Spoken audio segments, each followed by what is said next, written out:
تو دنیا کا بہت بڑا ایک معاہدہ ہونے جا رہا ہے اور اس میں پاکستان کا کلیدی کردار ہے۔ ایران اور امریکہ کے درمیان جو معاہدہ ہوگا اس سے شاید پوری دنیا سکھ کا سانس لے۔ میں نے شاید اس لیے کہا ہے کیونکہ لبوں اور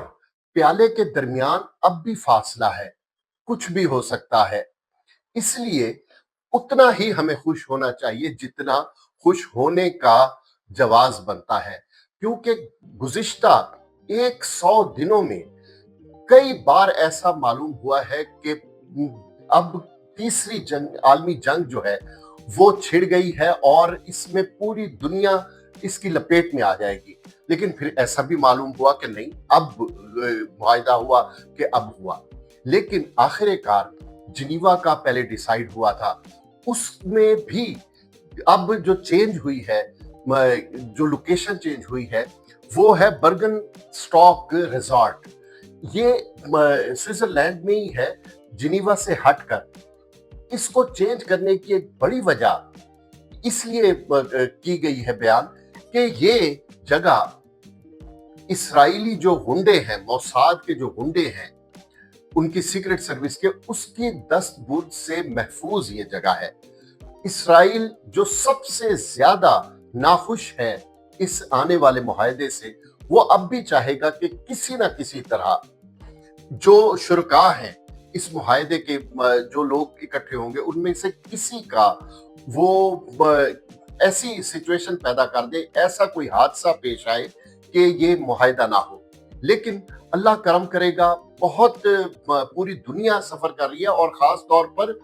پاکستانی تو بہت زیادہ سفر کر رہے ہیں۔ ایک تو پہلے ہی وہ غربت کے جہنم میں جھونکے گئے ہیں اپنے حکمرانوں کی وجہ سے، اس پر مستزاد کہ وہ مہنگائی کا جو ایک طوفان آیا، جو پیٹرول کی قیمت بڑھی آبنائے ہرمز کی بندش کی وجہ سے، اس نے تو تیا پانچا کر کے رکھ دیا عام آدمی کا۔ اس سے حکمرانوں کو کوئی فرق نہیں پڑتا، لیکن عام آدمی کے لیے شاید آگے کوئی سکھ کا سانس ہو۔ وزیر خزانہ نے ہمارا کہا ہے کہ اگر یہ جنگ بندی ہو گئی، معاہدہ ہو گیا، پیٹرول کی قیمتیں نیچے آئیں تو پاکستانیوں کو بھی فائدہ پہنچایا جا سکتا ہے۔ ان کا جو ٹریک ریکارڈ ہے، پہلے بھی کئی دفعہ کہہ چکا ہوں کہ بڑھا ہوا پیٹ اور چڑھا ہوا ریٹ پاکستان میں کم سے کم کبھی واپس نہیں آیا۔ لیکن اللہ کا شکر ہے کہ اب اگر یہ معاہدہ ہونا ہے تو ضرور ہو جائے۔ پاکستان کی طرف آتے ہیں، ایک بہت بڑا حادثہ ہوا ہے۔ پہلے جو سی سی ڈی، جو کاؤنٹر، جو ٹیرر سی ٹی ڈی، جو اس نے کاروائیاں کی ہیں، جو ماورائے عدالت قتل ہوئے ہیں اور اس طرح کی کہانیاں کہ چھڑانے آئے بندے اور کراس فائرنگ میں ملزم کو پار لگا دیا گیا، وہ ایسی کہانیاں تھیں کہ جن پر بندہ چاہ کے بھی اعتبار نہیں کر سکتا تھا، کیونکہ ہر بار کہانی کار ایک ہی ہوتا تھا اور وہ ایک ہی جملے لکھتا تھا، اسے زیر زبر پیش کی بھی تبدیل کرنے کی توفیق نہیں ہوتی تھی۔ اس لیے اب جب سی ٹی ڈی کا جو حالیہ جو اقدام ہے، جس پر ان کے سربراہ نے بھی معذرت کا ایک افسوس کا اظہار کیا ہے، معذرت کا اظہار کیا ہے، اور جو پسماندگان ہیں جن کے خلاف کارروائی ہوئی ہے، جو اس میں جن کے جہاں خون کی ہولی کھیلی گئی ہے اور جو متاثرہ خاندان ہے ادھر وہ چل کر گئے ہیں اور اظہار افسوس کیا ہے۔ اس بات سے ہٹ کر کہ یہ اگر رزق خون خاک نشینہ ہوتا، اگر کوئی پاکستانی ہوتا تو اس کی نوبت نہ آتی۔ لیکن یہ بچی، 9 سالہ بچی ہانیہ احمد، جو کہ تھی پاکستانی نژاد، آسٹریلوی وہ سٹیزن تھی، اور جب یہ حادثہ پیش آیا، کسی درندے نے اس بچی کو شہید کیا،